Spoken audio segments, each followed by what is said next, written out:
What's up, world? This is eXhuming the X-Files here on the Outpost Unknown YouTube channel. You are Jeremy. I am Jeremy, and you are Matt. I am Matt, yes. And we are back with another episode. It is Friday. We're talking episode 4 of season 5, Detour, directed by Brett Dowler, written by Frank Spotnitz. I had no recollection of ever seeing this. Did you? Yeah. Okay. Yeah, I didn't. I don't remember it being as funny as I found it being, but okay. Yeah, I could have swore I was like, surely I've seen everything in season 6, because I've gone back and rewatched the X-Files in my past, and I don't know if did I skip certain episodes or did I actually not watch the entire show up until season 7 or whatever. I didn't watch all the later seasons. Once Mulder left, I kind of jumped off the train. But yeah, it makes me wonder. I was like, I can't trust my own memory. It's like, did I actually see this and I forgot about it, or did I just miss it? But yeah, Detour. Let's talk about it. Begins with a surveyor. They're walking through what is supposed to be a Floridian swamp / forest, but it was clearly the same exact forest they use in every other shot. Vancouver, Canada. And one of them's like one of them is kind of a tree hugging hippie type. The other type is just doesn't. He's all about capitalism. It's like the sooner we pave over this swamp, the better. So one guy's on one side with the little surveyor leveling thing. The other guy's just got a stick that has like a target on it. He sticks it in the ground in one spot and he can't get it out. So he picks it up and he touches the ground because he's trying to pull it out and there's blood on the ground. And then all of a sudden these two red eyes open up from the ground and just it apparently attacks him because he starts screaming. So the tree hugging hippie just runs away and something is chasing him through the woods because he sees like the weeds parting as it runs towards him, almost like a velociraptor is chasing him down. Yeah, that's what I thought. Yeah. And he just starts running away. Eventually he hides like the Hobbit the Hobbits did in the Lord of the Rings trilogy when they're still in the Shire and they're hiding from the ring wraiths, like underneath a log. Yeah. And he hangs out there for a little bit until he sees his own two red eyes on a face, like mud face laying in the ground. And then we get to the title screen. I like this opening. I thought this was very, very cool. Gave me Predator vibes. And I'll talk about this a little bit more as we go through this one. But this episode, it made me feel like old school X-Files vibes.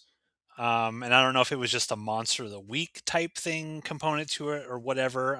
But it's going to have a little bit. It has a comedy element. It has a cool sort of monster to it. And this really sort of got me on board after this cold open. I was like, okay, this is cool. We got like predator dudes running around the swamps. How are our agents going to deal with this?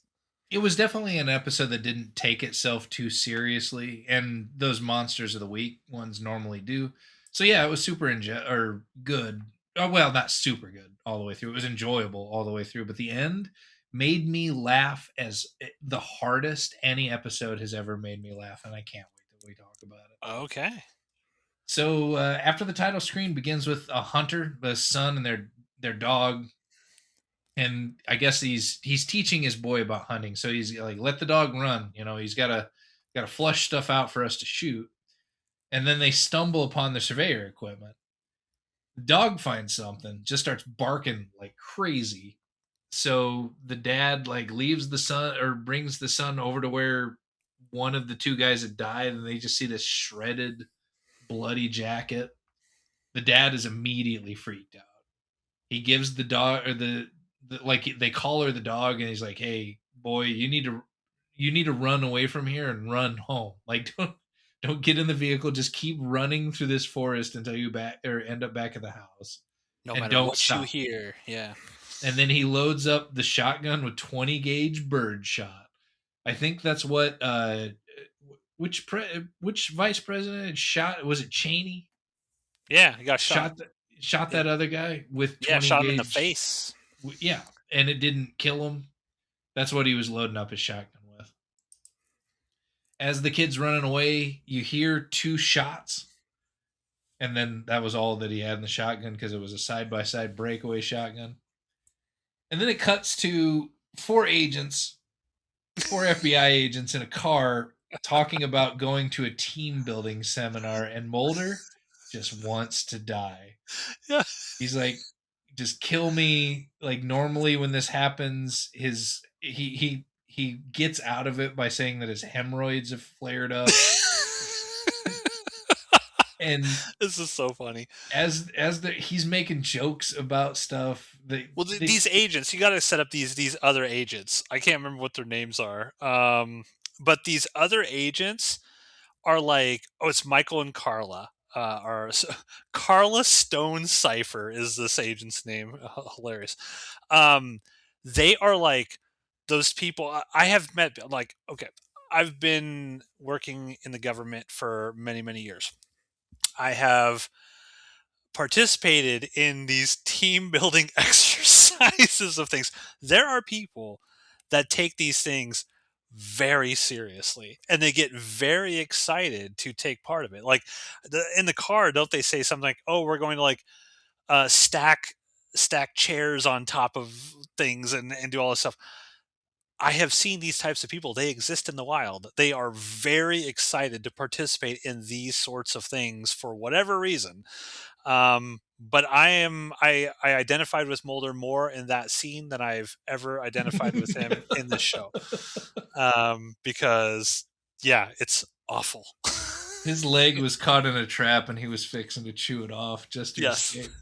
But luckily, they pull up to a police roadblock in the middle of the highway, and Mulder immediately takes the opportunity to, I'm going to be a part of this investigation one way or another. I'm going to get out. I'm going to figure out what's going on. And so he just gets out of the car and walks off. And the other two agents in the front are like pissed off that they're about to miss the wine and cheese reception. I liked the girl was okay. The dweeby agent guy, I really liked him because he gets out and he points at that log thing, and he's just Yeah. one of those guys that just knows like a lot about a lot of shit for no reason, just because he's a nerd. I kind of felt for him a little bit. He points at this log. He's like, this log has been here for how many, like 500 years or something. Yeah. And he pointed at a couple of different rings. Like, this is when Ponce de Leon came here to find the Fountain of Youth. And then they leave to make sure that they did not miss the cheese and wine reception, but they left Mulder and Scully behind. I wish we could have had those agents through the entire episode. They showed up at just the right time in the end. Yeah, and but I think it'd been great. I want to screw the lone gunman side in Skinner's stories. I want a one-off X-Files episode following FBI agents Michael Kinsley and Carla Stone Cipher. That's what I want. What happens at that cheese and wine thing? Something crazy's got to be going down. Watch as they do paperwork and file it appropriately. So they take off. Mulder runs into this.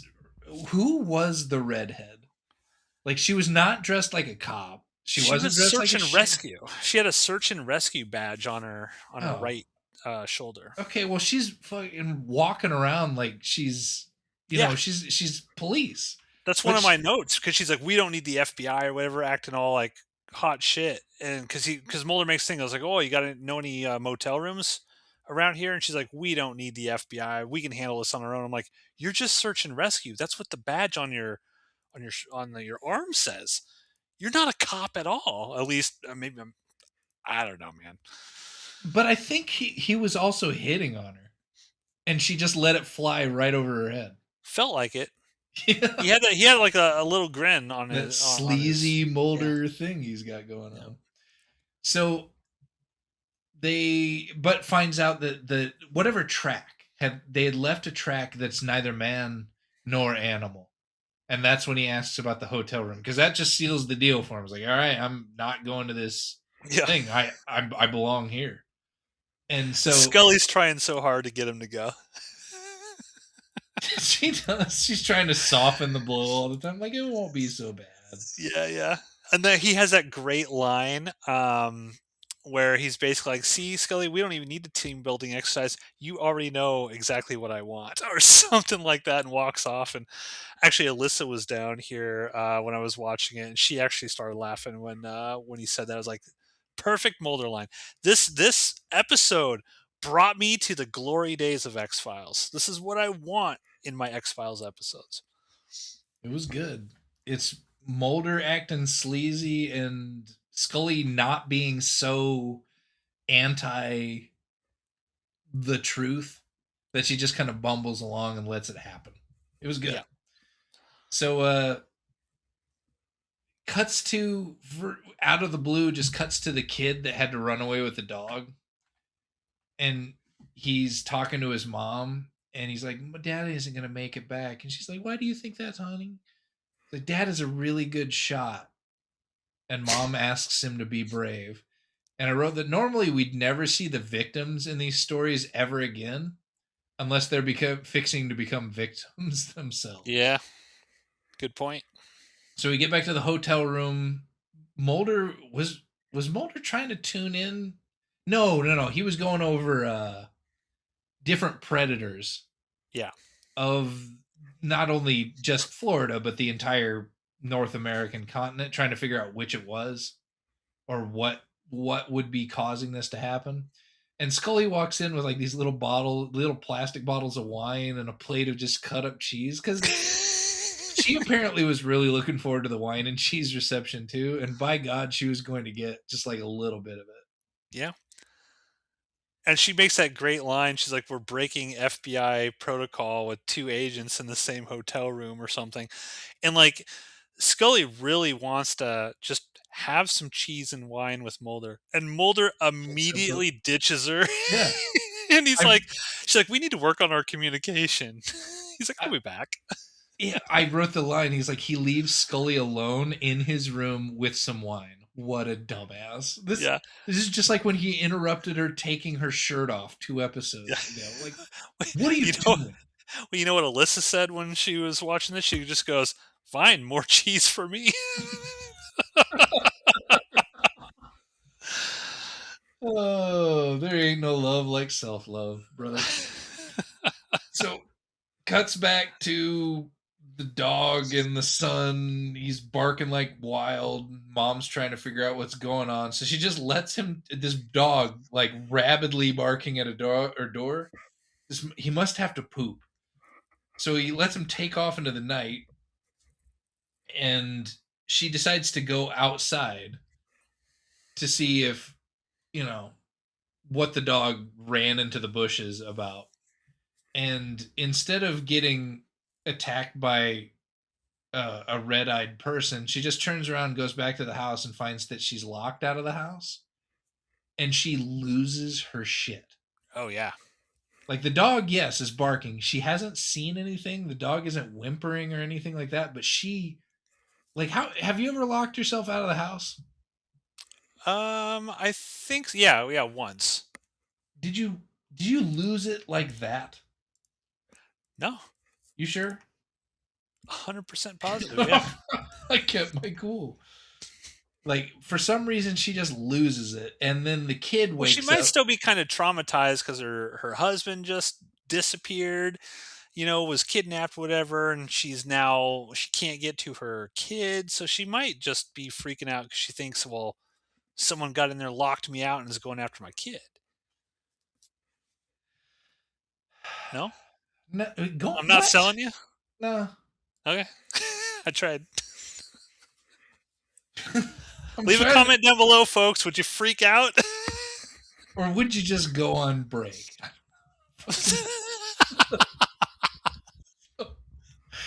But the kid wakes up because mom is screaming hysterically outside. He goes down the stairs, and then the red-eyed dude, though I can't see. I sent you a series of screenshots. Yes. Like it was black, but you should like what you could see was just a pixelated blob. It was it was nonsense what I was seeing in 480p. But the This kid this episode, I will tell you, everything that takes place at night or in the dark, I'm watching like a 60-inch television in high def. I couldn't see anything. Like they did not light this episode very well for the night stuff. so that tells me that the actual like monsters look like shit. Well, I think like when you see the monsters in the daylight and they're kind of like camouflaged into like the wood bark of the tree and stuff, that all looks really really good. I think what they were trying to do is just make it so difficult to see that when their eyes glowed red, that was like the main focus. But they just lit it so darkly that you just couldn't really see anything else. Well, I couldn't see shit except for a couple of pixelated red eyes, but the kid gets chased out of the house. He ducks through a doggy door because I don't know. I don't know why the kid just didn't open the door and run out, but he got away, which is what is important. And then what happens next? The kid escapes through the doggy door and Mulder is just there. And then they go into the house and find nothing but slightly discolored footprints on the floor, at least in 480p. Yeah, there's something like because all the cops are there. I assume that the mom called the cops or something. All the cops show up, and then Mulder's talking about he sees these footprints, but he's like they're not normal human footprints because it's like they're walking on the balls of their feet or Yeah, something. And so Scully is very skeptical of Mulder's analyses, and then the search and redhead, rescue. yeah, she says the exact same thing, and they cut to that shot of Scully like rolling her eyes because she's so pissed off that Mulder was right about something, and it just eats at her. It just eats at her. Just really twixes her up. So they go back out to the woods and they use this opportunity to show us what a FLIR is. And I think FLIRs are really, really cool. It would have been fairly new ish adjacent technology way back when, but it allows you to just see body heat through a camera. And so they walk out with this guy that kind of reminded me of Max a little bit, Little bit, like a yeah. I blonde kind of had Max. that. I kind of had that vibe. Yeah, short hair. Yeah, yeah, no nightcap hat, but he. So they follow him out into the woods, and they what they're remarking is that they don't hear any wildlife. They don't see any wildlife, though this FLIR thing can see 300 yards out. Eventually, they run into one heat blob, and they're like, "Something is over there." And Scully doesn't even hesitate; just draws her pistol. Like it could have been a deer, it could have been a bobcat, it could have been anything. So why did she pull her piece out? They Well, chase it. I Go think ahead. maybe at this point she believes that there's a monster out there.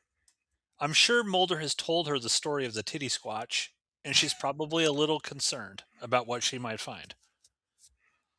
She ain't gonna go down like Queequeg did. I get it. I Oh, respect. Queequeg. Okay. So they give chase, they give up, they split up for no reason because they Yeah. see what is it? They see two different guys going off in a different directions. So Mulder goes with the guy that continues to be able to see them, while Scully and the redheaded gal just run off chasing nothing. Essentially, they Yeah. can't see what they're following.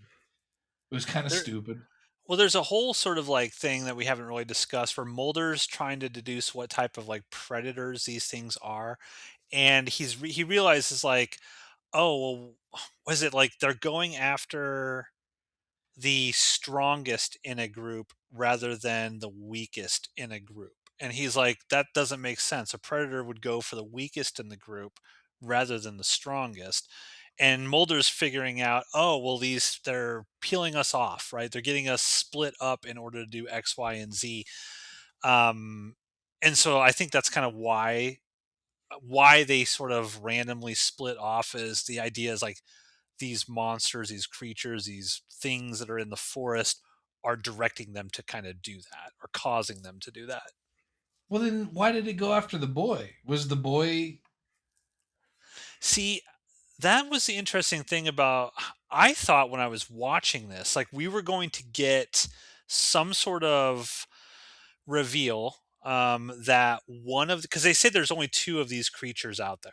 Like there's only two that they ever um, find out about or whatever. I thought one of them was going to be like a female and was going to try to like get that boy to like raise it as a child or something, and that's why they were trying to kidnap. But clearly I was way off base with that, but I thought that's where they were going with Huh. it. But yeah, I don't know.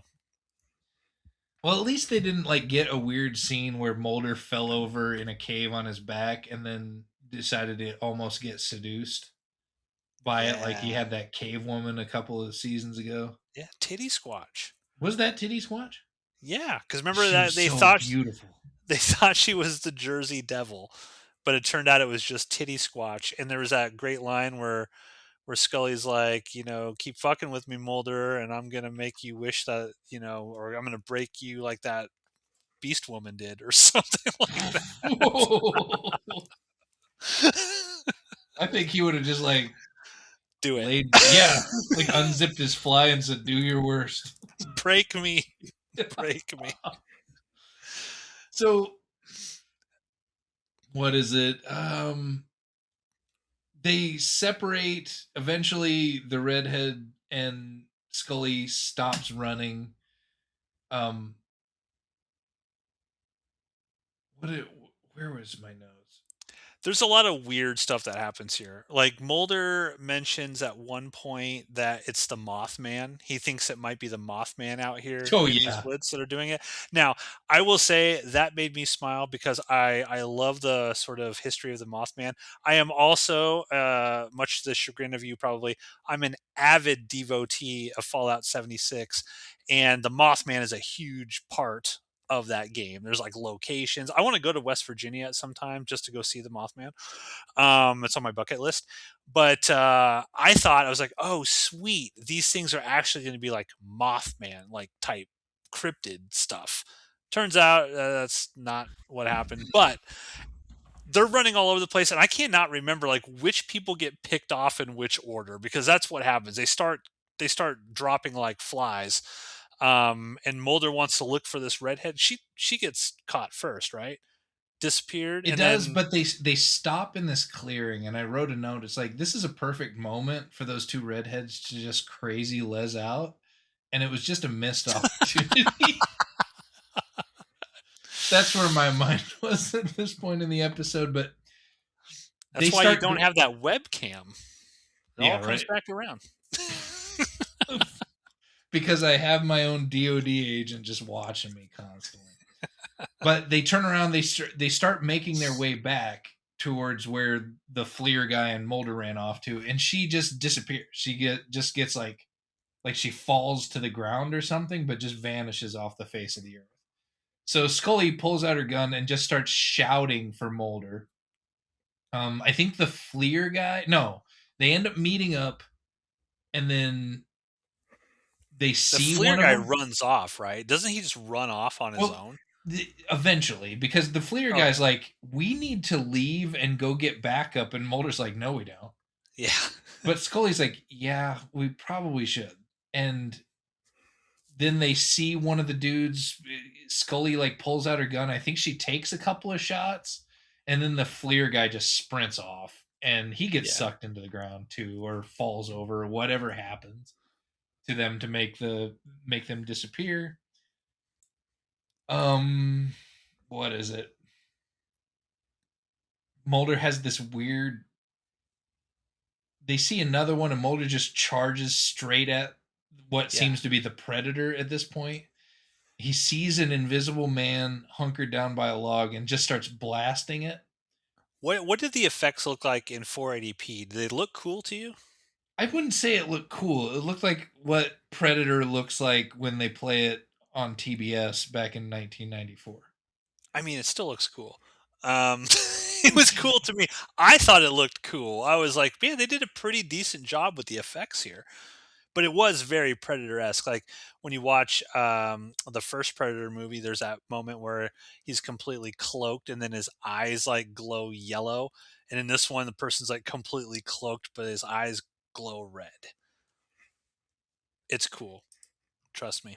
I believe you, Matt. But Mulder gets sucked into the ground, or what is it? He has a line of it that's like, I don't know what it is, but it's smarter than us. Yeah. At least out here. Yep. And he almost gets like sucked into the ground, I guess. He starts disappearing like everybody else does, but when Scully rolls upon him with her piece drawn, he's just wrestling with somebody. Yeah. And Scully just starts shooting at him. Dangerous. Right.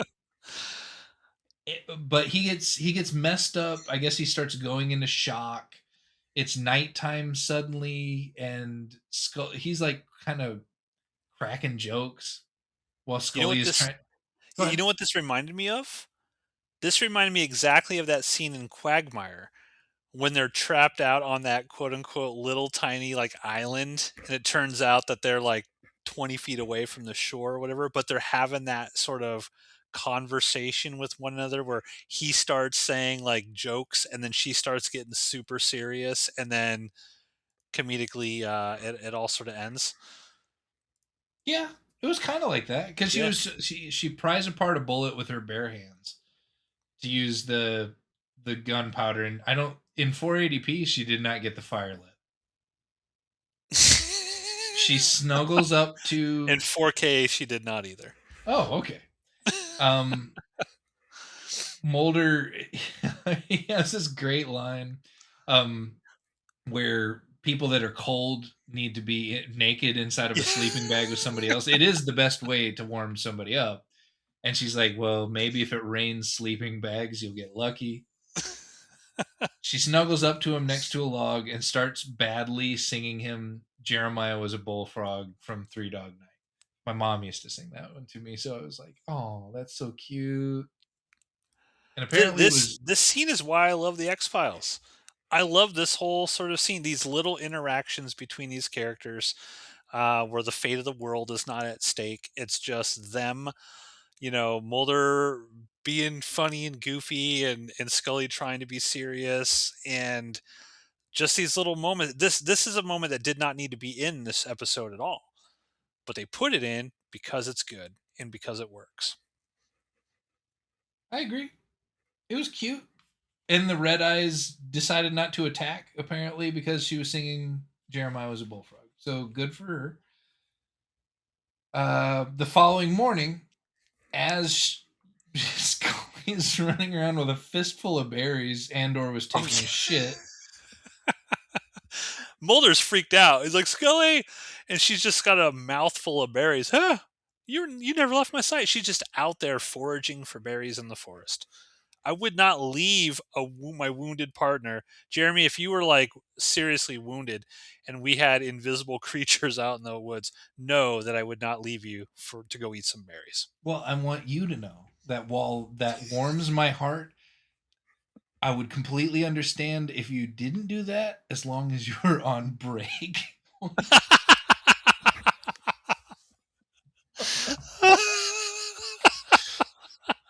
So while she's holding up this fistful of berries, she vanishes like everybody else has. And Mulder runs over, finds that she fell into a hole, and she finds the bodies of the people that have recently vanished, and they're kind of like tied to the wall somehow.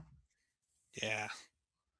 And she sees the redhead, or I think her name is Michelle, the gal, and it looks like she's dead, at least in 480p. And I wrote a note. It's like there's a 0% chance of a red on red situation now, and that sucks.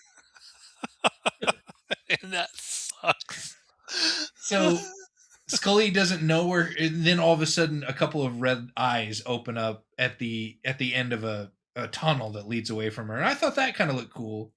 because He does. put Yeah. a little tension in it. She can't find her gun, so Mulder just drops his gun down, and then like the bushes start going nuts next to him, so he just falls into the hole. Smart. I mean, that's the best play. Well, it was a ways down. Um, and then she ends up just blasting this monster, whatever this red-eyed thing is, and then realizes that it's a dude that kind of, at least in 480p, just kind of looks like he's made out of tree bark, like Yeah. moss and stuff. And what they to escape the hole, apparently they just started stacking the bodies of all of these Yes. people on top of each other, Yes. and I they was like, make a joke about it. yeah, I was like, what are they doing? And it's like, no, literally, the only way to get out is to take all of the corpses and start piling them high so I can presumably crawl up this mountain of bodies to climb out of this hole. And they make a joke about it. Like if we had just Oh, one yeah. more couch, we'd be able to get out of here, and The team building. we would get the ham. Yep. The team building exercise. And then all of a sudden, the dweeby of the duo FBI agents from the very beginning of the episode just peeks down a hole. He's like, Mulder?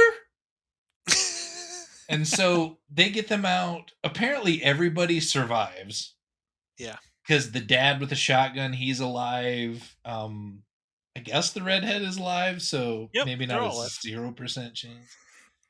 And then he's this is the part that made me laugh. I had to pause it and just die laughing for a minute and then rewind it, watch it over again. But they're standing over next to that log with all the rings on it, and Mulder is explaining to the dweeby FBI guy about what happened, about how Ponce de Leon was here 400 years ago, and maybe his people or the locals just spent so long in the woods that they've perfectly adapted to their environment. And the dweeby agent just calls him out. He's like, "You don't believe me?" It's like, "No, that's complete bullshit. That's just what." Cause it's like, what do you think? It's like, it's because you work on the X Files and you just wanted to write off your motel, and I just fucking lost it. This is the first person Yeah. that's just called it exactly like it is, because Mulder was saying some crazy shit, and he's like, "No, no, dude." But then he realizes that maybe Scully was getting about to get attacked because she was like the alpha or whatever. Yeah. And so he goes over to like take a car at the crime scene and leave, and he realizes that it's the FBI guy because he's like, my jacket's in that car. Yeah. I hope we see those two again. That was funny. They're fun. Yeah. I really like them. And then he shows up just in time to escort Scully out, and then we realize that there was a red-eyed guy underneath the bed. And Yeah. then the episode ends. Yeah. And I think so from what I got from this, Mulder's sort of theory was Ponce de Leon found the Fountain of Youth out there in the Canadian jungles of Florida. And these people will, like, quote unquote, live forever. And once they live forever, then they start adapting to their new environment. So I took it as like these people, like one of these things literally could have been Ponce de Leon, is how I kind of took it, which I thought was kind of like a uh, cool idea and cool concept. Um, I really, really liked this episode. I thought it was fun. I've already mentioned this before, but it gave me the old school sort of season 1, 2, and 3 X Files vibes. I felt like this was a perfect palate cleanser to some of the stuff. Like, yeah, I liked the last episode, but it wasn't Mulder and Scully heavy at all. Scully wasn't even in the last episode. I don't even know if we mentioned that. But I just really dug this one, and I didn't really have any memory of it beforehand. So it felt fresh to me. It felt sort of new, and I was like, oh, okay, this is why I watched this show. It kind of distilled everything that I loved about this show into this little monster of the week or monster in the woods episode, and I really dug it. It was fun. It again, I've never laughed harder at an episode, and it had everything to do with just how that guy delivered that line. It's just like you're so full of shit, man. I loved it. Yeah. Cool. All right. Well, here's some fun facts about Detour. Executive producer Frank Spotnitz was inspired to write the episode after watching the American thriller film Deliverance. According to Spotnitz, quote, "The idea of being stranded in a hostile environment was very interesting to me, and so was the idea of something moving the brush that you can't see," unquote. The ending was left intentionally ambiguous because of Spotnitz reasoned, quote, "It's scarier to if you think the monster could still be out there," unquote. When the script was undergoing a rewrite, series writer Vince Gilligan helped by proposing a few story elements, including Mulder and Scully partaking in a team building exercise. And although the typical shooting time for an episode of The X Files is 8 days, Detour took 19 days to film. To make matters more complicated, it rained every day, according to second unit director Brett Dowler. This put a strain on the production crew because almost every main shot was slated to be outdoors and in the daylight. Because of the massive delays, changes were made. The actors' schedules were adjusted, Kim Manners was brought in to assist Dowler, and filming later moved to a soundstage to avoid the incessant rain. Spotnitz later noted, quote, "I thought I'd come up with a very simple concept, literally one that was easy for the props people and all the other departments," unquote. And I feel his pain, because as a filmmaker myself who has shot many a thing outdoors in Nebraska, uh, you just can't trust the weather. The weather will do, especially in Nebraska. For those you know, the weather changes here hour by hour. It seems, and so I had a film. You can actually see a little bit of what was shot and behind the scenes footage of it. It was called Eternal Night of the Dead, and we were filming a zombie movie. And a few years back, there was a huge thunderstorm. It was so bad it actually canceled the football game, the Huskers football game, which is crazy here. And we almost got blown away in a sort of tornado. And the entire shoot was lost because we couldn't film anything because the weather just happened. So I feel his pain. Initially, the producers wanted the antagonists of the episode to blend into the background using practical effects. Special effects supervisors Toby Lindala thus created unique bark suits. But these suits proved awkward and demanding, leading to most of the effects being done on a computer during post-production.